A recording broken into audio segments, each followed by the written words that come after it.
La peau surgit à chaque instant.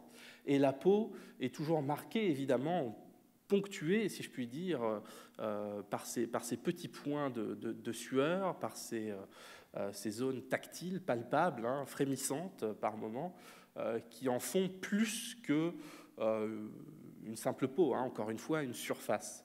Et c'est intéressant parce que cette peau qui active le désir, qui déclenche la pulsion, qui déclenche le passage à l'acte, au moment où le contact est établi, c'est-à-dire la jeune fille est évanouie, Eisuke s'apprête à la violer, il l'étrangle d'ailleurs, hein, une part de violence se mêle évidemment à la logique pulsionnelle. Et puis le moment de cette violence, le contact avec la peau, peau sur peau, déclenche autre chose qui sont des images souvenirs. Hein, les images souvenirs d'une pendaison.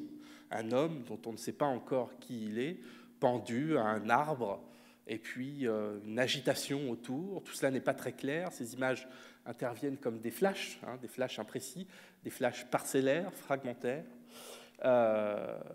qui ont la qualité du souvenir parce que vous avez vu qu'ils ne sont pas éclairés de la même façon, hein, ils sont surexposés.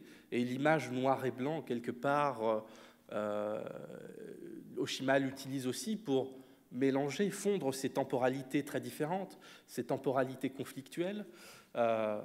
Et ces images souvenirs d'une pendaison se mêlent, comme ça, à la pulsion désirante, au passage à l'acte, au contact avec l'être désiré, et joignent dans une conception assez bataillienne de la pulsion érotique, les images de désir aux images de mort. Hein, évidemment, la pulsion sexuelle est aussi morbide par nature, puisque, voilà, comme Oshima la met en scène, elle se mélange évidemment à une exécution, à la pendaison d'un personnage.